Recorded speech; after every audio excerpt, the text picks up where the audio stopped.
नमस्कार dear alert साथियों, सभी का आदर्श कैरियर क्लासेज में बहुत बहुत स्वागत है। दोस्तों, आज की क्लास है आपकी फोर्थ सेमेस्टर की, यानी कि डीएलएड फोर्थ सेमेस्टर की बात करेंगे।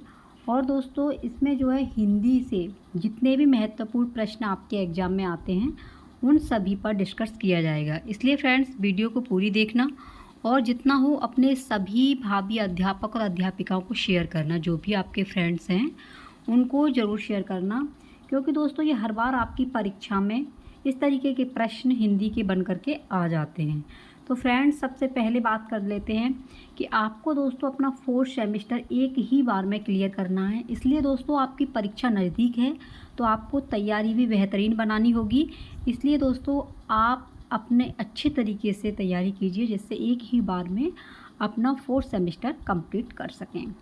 तो बात कर लेते हैं। सबसे पहला क्वेश्चन है आपका, सुगम शब्द का विलोम है। आपको बताना है कि सुगम शब्द का विलोम शब्द क्या है। तो विलोम शब्द कहते किसे हैं? किसी का विपरीत होना, उल्टा होना ही विलोम कहलाता है। इसमें पूछा है सुगम, तो सुगम का क्या है? सूक्ष्म, विशाल या दुर्गम या नीरस? बताइए। तो इसका दोस्तों सही आंसर है वो है सुगम का दुर्गम, यानी कि स आंसर बिल्कुल सही है आपका। दुर्गम जो है बिल्कुल राइट है। नेक्स्ट क्वेश्चन है, रविंद्र शब्द में संधि है। तो संधि, सबसे पहले संधि किसे कहते हैं? जब संधि की आपको पता पड़ जाएगा तो आप जो आराम से बता देंगे कि इसमें ये संधि है। तो संधि कहते हैं फ्रेंड्स दो वर्णों के मेल को संधि कहते हैं। दो वर्णों के मेल को संधि कहते हैं। ठीक है। संधि कितने प्रकार की होती है? संधि के प्रकार जो हैं वो आपके 3 होते हैं, स्वर, व्यंजन और आपका विसर्ग। ये आपका प्रकार संधि के 3 होते हैं। अब इसमें जो है रविंद्र में पूछा है कि रविंद्र में संधि कौन सी है। तो दोस्तों रविंद्र, जहाँ पर भी आपको बड़ी ई की मात्रा दिखाई दे वो दोस्तों आपकी दीर्घ संधि होता है। दीर्घ माने होता है बड़ा, इसलिए इसमें ब ऑप्शन बिल्कुल राइट है। दीर्घ संधि का रविंद्र में प्रयोग किया गया है। नेक्स्ट है, जयशंकर प्रसाद की रचना है। बताइए जयशंकर प्रसाद की रचना कौन सी है? कामायनी, साकेत, प्रिय प्रवास या पल्लव? तो फ्रेंड्स आपका जो है जयशंकर प्रसाद की जो रचना है वो है आपकी कामायनी। कामायनी किसने लिखी है? जयशंकर प्रसाद ने। अगला क्वेश्चन है, दुर्बल को न सताइए जाकी मोटी हाय, उक्त पंक्ति के रचनाकार कौन है? ये जो है किसने कहा है? दुर्बल को न सताइए जाकी मोटी हाय, उक्त यानी कि ये जो पंक्ति है इसके रचनाकार कौन है? कबीरदास हैं, रहीमदास जी हैं, सूरदास जी हैं या नंददास है? बताइए। ये है फ्रेंड्स आपका कबीरदास जी। कबीरदास जी ने ये पंक्ति कही है कि दुर्बल को नहीं सताना चाहिए, जाकी मोटी हाय। ये कबीरदास जी की पंक्ति है। ठीक है। नेक्स्ट है, दमक का तुकांत शब्द क्या है? तुकांत शब्द बताना है, कदम, तरस, धमक या हृदय? तो दोस्तों दमक का जो तुकांत शब्द है वो है आपका धमक। कौन सा है? धमक। तुकांत शब्द वो होते हैं जो आपके पद्य के अंतराल लगते हैं। ठीक है। तो ये दमक का क्या होगा? धमक। एक से शब्द आए हैं दमक और धमक। बाकी के देखिए आप देख सकते हैं आराम से, कदम हो नहीं सकता है, तरस भी नहीं है, हृदय भी नहीं है, दमक का सीधा धमक मिल रहा है, इसलिए इसका स ऑप्शन बिल्कुल राइट है। नेक्स्ट है, पुरस्कार कहानी के लेखक हैं। पुरस्कार कहानी के लेखक का नाम बताइए। प्रेमचंद्र, महादेवी वर्मा या जयशंकर प्रसाद या बालकृष्ण भट्ट? तो पुरस्कार कहानी के जो लेखक हैं वो दोस्तों आपके जयशंकर प्रसाद हैं। कौन है? जयशंकर प्रसाद। और दोस्तों आप आंसर दिया करो, अपना स्कोर जो है कमेंट बॉक्स में छोड़ा करो कि आखिरकार आपके कितने में से कितने सही हुए हैं। और जिन भाई बहनों ने अभी तक चैनल को सब्सक्राइब नहीं किया है तो सब्सक्राइब जरूर कर देना। नेक्स्ट क्वेश्चन है, प्रत्युपकार शब्द में प्रयुक्त उपसर्गों की संख्या कितनी है? तो उपसर्ग किसे कहते हैं? सबसे पहले बात करते हैं उपसर्ग। तो उपसर्ग वे शब्द होते हैं जो शब्द के पहले लगाए जाते हैं। उपसर्ग शब्द के पहले लगाए जाते हैं उन्हें उपसर्ग कहते हैं। तो प्रत्युपकार शब्द में कौन सा, कितने शब्द मतलब उपसर्ग प्रयोग किए गए? 3, 2, 4 या 1? तो ये किए गए हैं दोस्तों आपके 2। क्योंकि एक तो किया गया है आपका प्रत्युपकार, एक तो प्रति किया गया है और दूसरा आपका उप किया गया है, इसलिए इसमें 2 उपसर्गों की संख्या है प्रत्युपकार में। ठीक है। नेक्स्ट क्वेश्चन है रेखांकित शब्द में प्रयुक्त समास है। तो समास जब आपको पता होगा तो आप बता देंगे। समास कहते हैं 2 शब्दों के मेल को, 2 शब्दों के मेल को समास कहते हैं, 2 शब्दों के मेल को समास कहते हैं। और समास के जो प्रकार होते हैं फ्रेंड्स वो आपके 6 होते हैं। कितने होते हैं? 6 समास होते हैं। और दोस्तों इसकी जो है डीपली वीडियो बना दी व्याख्या सहित, आप लोग प्लेलिस्ट से जा कर के देख सकते हैं। तो इसमें पूछा है कि रेखांकित में कौन सा समास प्रयोग हुआ है? अव्ययभाव समास, तत्पुरुष समास, कर्मधारय समास या बहुब्रीहि समास। तो इसमें दोस्तों आपका तत्पुरुष समास हुआ है। रेखा से अंकित, इसमें जो लोप होता है यानी कि कारक चिन्ह छुप जाता है, इसलिए इसमें तत्पुरुष समास का प्रयोग हुआ है। बा ऑप्शन बिल्कुल राइट है। नेक्स्ट है शताब्दी एक्सप्रेस के समय पर पहुंचने की संभावना है। शताब्दी एक्सप्रेस के समय पर पहुंचने की संभावना है। वाक्य में क्या वाक्य है? इसमें कौन सा वाक्य प्रयोग किया गया है? संकेतवाचक या विस्मयवाचक है या संदेहवाचक या विधानवाचक?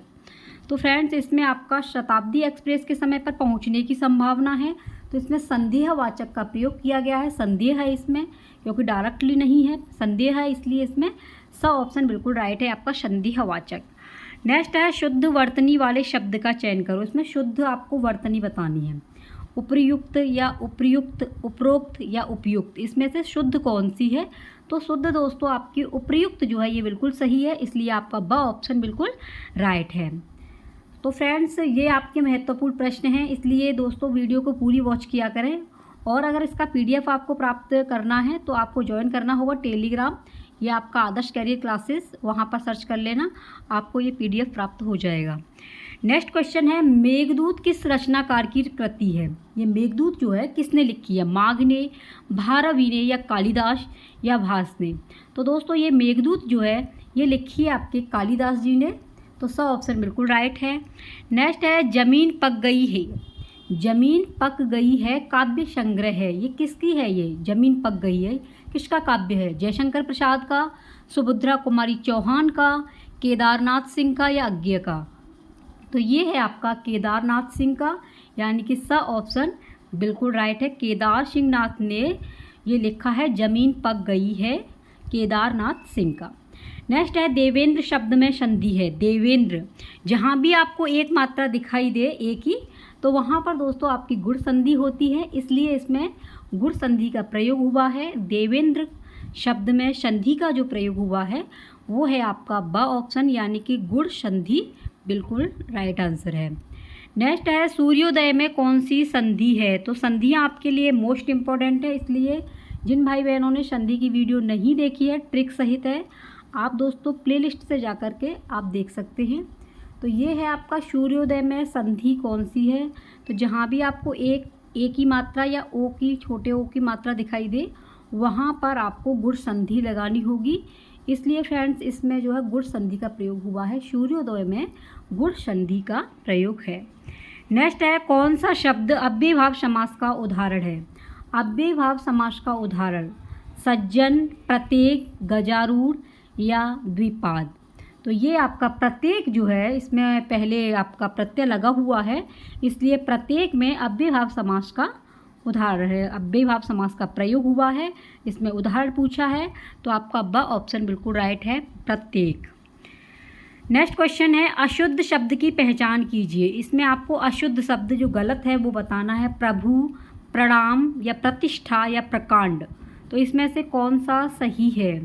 तो ये दोस्तों आपका प्रभु जो है बिल्कुल राइट ऑप्शन है, ये है आपका अ ऑप्शन बिल्कुल सही है। नेक्स्ट है वर्तनी की दृष्टि से अशुद्ध शब्द है। आपको इसमें अशुद्ध शब्द की, इसमें देखिए अशुद्ध पूछा है, प्रणाम, प्रतिष्ठा, प्रकांड, ये तो बिल्कुल सही है। अब पूछा क्या है कि इसमें से गलत कौन सा है? तो ये प्रभु पर छोटी ई की मात्रा आती है, छोटे ऊ की, यानी हम लिखेंगे तो इस तरीके से लिखा जाएगा प्रभु, तो इसमें अशुद्ध पूछा है, तो इसलिए इसका अ ऑप्शन बिल्कुल राइट है। नेक्स्ट है वर्तनी की दृष्टि से अशुद्ध शब्द है। इसमें भी आपको गलत बताना है। अहिल्या है या पूजनीय, प्रथम या कवित्री? तो इसमें से आपको अशुद्ध शब्द की पहचान करनी है, तो इसमें कौन सा ऑप्शन आपका सही है? अहिल्या, पूजनीय, प्रथम, ये बिल्कुल राइट है। कवित्री आपका रॉन्ग है, इसलिए इसका द ऑप्शन बिल्कुल सही है। कवित्री ये आपका अशुद्ध शब्द है। नेक्स्ट है शुद्ध वर्तनी वाले शब्द का चयन कीजिए। इसमें आपको शुद्ध जो वर्ड है, जो शुद्ध शब्द है वह बताना है। आशीर्वाद है, आशीर्वाद या आशीर्वाद या आशीर्वाद, इसमें से कौन सा बिल्कुल सही है? तो दोस्तों इसमें शुद्ध शब्द जो है वो है आपका आशीर्वाद, यानी कि द ऑप्शन बिल्कुल राइट है। आशीर व पे जो आपका र चढ़ जाता है, इसलिए इसका द ऑप्शन सही है, आशीर्वाद। ठीक है, ये छोटी छोटी सी मिस्टेकें दोस्तों आपके नंबर काट देती हैं, इसलिए फ्रेंड्स इसका विशेष ध्यान रखना कि आपको क्वेश्चनों का आंसर कैसे देना है। क्वेश्चन को सही से पढ़ना है। इसमें आपको शुद्ध पूछा है, अभी जो क्वेश्चन थे उसमें आपको अशुद्ध पूछे थे, इसलिए क्वेश्चन को बहुत ही अच्छी तरीके से आपको पढ़ना होगा। नेक्स्ट है उच्चारण के समय ध्वनियों के समुचित आरोह अवरोह को क्या कहते हैं? स्वराघात, लय या गति या विराम। तो इसमें दोस्तों आपको बताना होगा कि उच्चारण के समय जो ध्वनियों का हम प्रयोग करते हैं ना, आरोह और अवरोह करना, तो वो होता है आपका स्वराघात, यानी कि अ ऑप्शन बिल्कुल सही है। नेक्स्ट है अनुस्वार के बाद, अनुस्वार के बाद यदि प वर्ग का व्यंजन आता है तो अनुस्वार होता है। ये आप पूछ रहा है कि अनुस्वार के बाद में यदि प वर्ग आ जाए तो अनुस्वार कौन सा होगा? ज, म, ग, श। तो इनमें से कौन सा बिल्कुल सही है? तो वो होगा आपका ये वाला म जो है, ये अनुस्वार का होता है, यही इसमें पूछा गया है। तो इसका ऑप्शन जो है ब बिल्कुल राइट है। अगला क्वेश्चन है और लास्ट क्वेश्चन है, उच्चारण में तनिक सा दोष आ जाने पर, उच्चारण में तनिक सा दोष आ जाने पर अर्थ अनर्थ में परिवर्तित, यह कथन किसका है? ये जो लाइन है आपने पढ़ी है, इसके जो ये लिखा किसने, किसने कही है ये बात? भास का है, सूरदास जी का है, या पाणिनि का है, या रामचंद्र शुक्ल का है?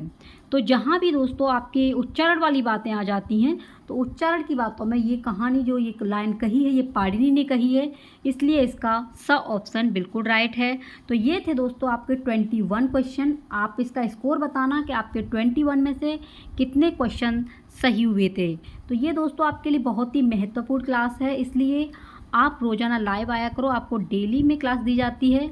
और दोस्तों अगर इस वीडियो का PDF आपको प्राप्त करना है तो आपको आदर्श कैरियर क्लासेस सर्च करना होगा टेलीग्राम पर, वहाँ पर आपको सभी PDF प्राप्त हो जाएंगे, चाहे वो आपके 4th सेमेस्टर के हों, चाहे 3rd के हों, चाहे 2nd के हों, चाहे 1st के हों। जो भी आपको DLED से संबंधित जानकारी प्राप्त करनी है तो फ्रेंड्स ये वाला नंबर है, आप इसको सर्च कर लेना, इस वाले को मैसेज कर देना, आप ग्रुप में जुड़ जाएंगे और जो भी दिक्कतें होंगी DLED से संबंधित तो सारी परेशानियां सॉल्व की जाएंगी। तो ये थी आपकी महत्वपूर्ण क्लास हिंदी की। जितना हो इस वीडियो को शेयर कर देना। अगर चैनल पर नए हो तो सब्सक्राइब करना बिल्कुल मत भूलना। मिलते हैं कोई नेक्स्ट वीडियो में, तब तक के लिए बने रहिए अपने ही चैनल आदर्श कैरियर क्लासेज के साथ।